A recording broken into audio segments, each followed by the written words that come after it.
It's June 19th, 1987, and another remarkable event is about to be uncovered by Arion, Rebecca, and Olly, the Retrospectors. At a press conference teasing his first foray into TV production, Prince Edward was very clear. The games will be slightly different from the old It's a Knockout, he assured the press. We've deliberately kept a sense of decorum. Well, what we finally got when the Grand Knockout Tournament, better known as It's a Royal Knockout, actually aired, Today in History in 1987, was Meatloaf chasing celebrities dressed as vegetables, Tom Jones in obscenely form-fitting tights, and Jenny Agutter throwing plastic hams at Christopher Reeve. Yeah, so this was at a time when the royal family was really trying to update its image and trying to show off a more kind of informal, vulnerable, relatable kind of a side to itself to shore up its popularity. And up popped Prince Edward, the youngest of Queen Elizabeth's sons, freshly returned from service with the Royal Marines, and he had plans to break into the TV industry, and this was how he was going to do it. Yeah, I mean, he was only 23 years old, and you know, such is the privilege, literally, of being the Queen's son, that you can walk into the BBC, say, I've got an idea, and they'll say, well, who's in it? And you can say, my entire family. And they'll say, sure, how much money do you need? So this thing got greenlit pretty rapidly, despite him being very, very young. And I think the youth chose to be masterminding a production on this scale. I think we should just explain what It's a Knockout civilian edition is before we explain the royal one. Because I remember this being on TV in 1987 and being completely confused by it because I was 6 and it hadn't been on telly. The normal version, It's a Knockout, hadn't been on telly since 1982. I mean, it was only 5 years after it had been axed, but that's, I mean, literally was my lifetime. So it was completely baffling to me. I remember walking to the sitting room and thinking, I know I'm sort of the target audience for this. Like, fun things are happening with giant foam statues, but I don't understand why this is happening. And it was happening because It's a Knockout was this huge hit, kind of end of the pier style show ever since it made its debut in Britain in 1966. Yeah, it was based on this French format called Jeux sans frontières, and it was basically just a slapstick program where members of the public would tackle obstacle courses. You know, they wore silly costumes, they fell into rivers, they threw custard pies at one another. It's a progenitor of Total Wipeout or The Floor is Lava. Yeah, it doesn't scream royal family, but I think there's a bit of a Mandela effect around this, you know, when people misremember something and it just sort of gets carried away in pop culture. I think there's an idea that the royals themselves were taking part in they were all actually just team captains, but it was already undignified enough that they were there in the first place. Yeah, I mean, the fact that they're parading in and leading their teams to the various sort of sports day style games and then being present for them while they unfold in this sort of disastrous, I think is fair to say, way around them is definitely that lack of dignity that was immediately the stick with which they were being beaten after the thing went out. Yeah, right. After actually being beaten by a padded foam stick, yeah. Yeah, but, you know, even from the beginning, the Queen's biographer, Ben Pimlott, he recalls that the Queen and pretty much everyone else around her thought that the whole thing was going to go badly. And one of the Queen's friends was quoted in his biography of the Queen saying, it was a terrible mistake. She, the Queen, was against it, but one of her faults was that she couldn't say no to anyone. And I think that's the problem here, that at no point did somebody say the sensible thing, which is, no, Edward, this is a disastrous idea. Well, one person who clearly said that was Charles. Like, notably absent from this parade of young royals are Charles and Di, who very wisely decided to stay at home. Who is there heading up the 4 teams that are competing for charity, you know, and there is very much that kind of, oh, it's for charity, let's go a bit crazy English thing going on, are Prince Edward, Princess Anne, Prince Andrew, but also Sarah, Duchess of York in her own team. So the Yorks are very well represented here. I must say, and I've watched the whole thing, from her entrance through to her inevitable victory, Princess Anne is incredible. She gives no shits, and she has cultivated a genuinely amusing stage presence on the basis that she's a bona fide Olympic medalist and an actual royal, and this is beneath her, and she's not going to try. And that is actually really, really funny. Like, you really want her to win.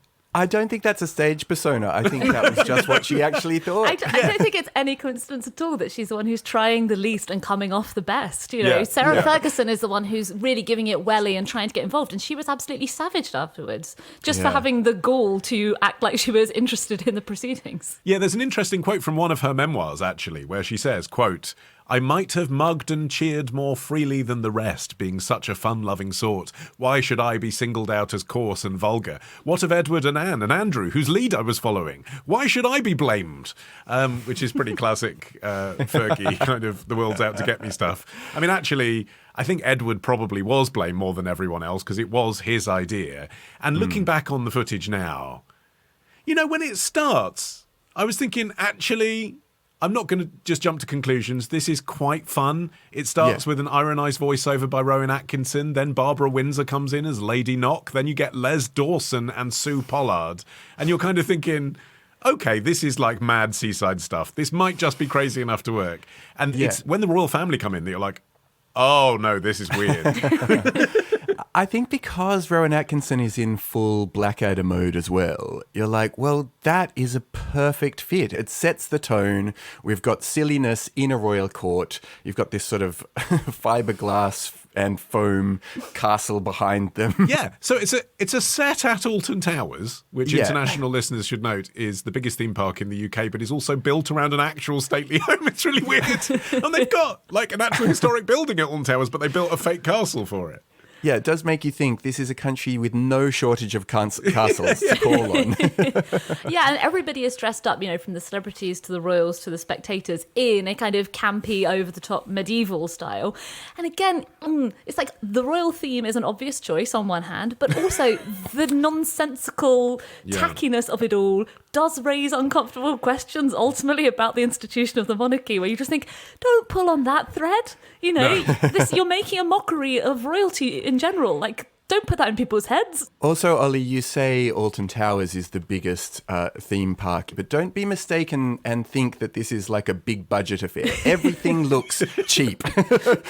And it's so confusing. I mean, like I said, I was confused when I was 6, but I was confused when I was 42 also, because I was watching it and thinking, if this was made now and not by Prince Edward, like a producer would intervene to, well, for a start, it should be on commercial television. It's just not a BBC show. I know that it had its pedigree of being on the BBC, but for a start, all the rounds are sponsored. It's like the McDonald's Joust and the Asda Marathon and all this stuff. That's really the icing on the cake. Even though I'm sure it did raise more money for charity, it's just like, oh, God, you're making it tackier somehow. Yeah.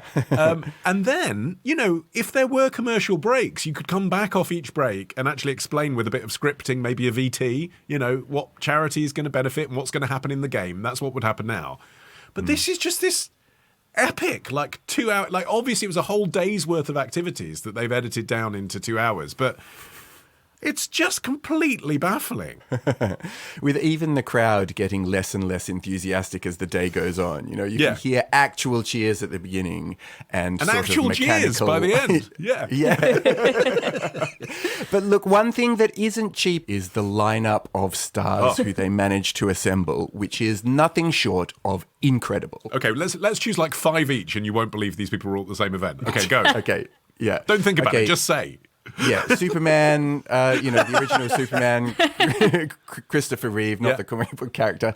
Amazing. Tom Jones, Meat Loaf, Cliff Richard, Jackie Stewart. Right, yes, Rebecca, give us 5. Annika Rice was involved. Sheena Easton. Griff Rhys-Jones. Yes, in tights. Nigel Mansell. Yes, Nigel Mansell, so 80s. One more. What's his name? Jeff Capes. Yes. Yes, World's but this is, strongest what's man. really funny about it is like there's you like haven't 2 even layers. mentioned that. No, I'm sorry. You haven't mentioned John Travolta. Oh my John gosh, yes. Travolta was at the same event as Les Dawson. I mean, that is take the royal family out of it. Just that is incredible. Yeah. And then also I think because of the way that everyone's having fun, you know, these are celebrities blowing off steam and having some downtime. But up against the royals, there's something deeply uncomfortable about that.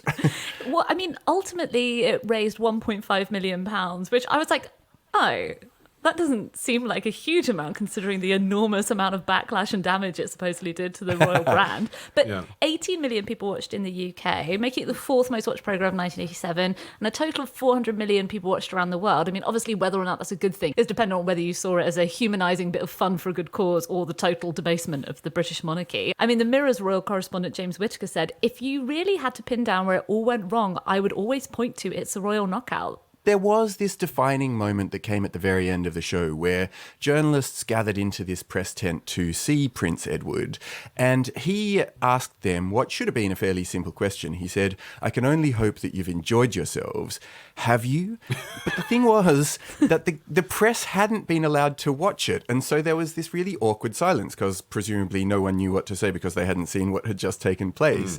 And the prince then responded, well, thanks for sounding so bloody enthusiastic. And you could just feel this, like, oh no, the wheels have fallen off. Yes. It's a small little pivotal moment, that, isn't it? Because, of course, that's so influenced in a world before Twitter. I mean, Twitter would have had a field day with this event, obviously.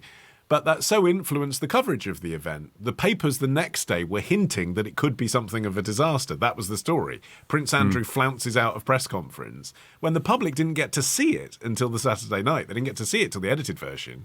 So what could have been more hype, you know, if Prince Andrew had turned up in the press tent, you know, with Meatloaf on one hand and Barbara Windsor on the other, he probably would have got really good coverage, wouldn't he? That would have been quite unlikely from what I understand because Meatloaf claims that Prince Andrew tried to push him in the moat because he'd become jealous that Fergie had taken a bit of a shine to him, and Meatloaf, who was at the time dressed in this fake suit of armour, responded apparently by grabbing the Duke, who reportedly moaned back, "You can't touch me, I'm royal." And Meatloaf said back to him, "Well, you try to push me in the moat, Jack. I don't give a who you are. You're going in the moat." I don't know, guys. I'm starting to get a bad feeling about Prince Andrew. Tomorrow. He was over-egging it to make himself and his tail look a bit more grand. Ditch the ads and get a Sunday episode when you join Club Retrospectors. Patreon.com/Retrospectors.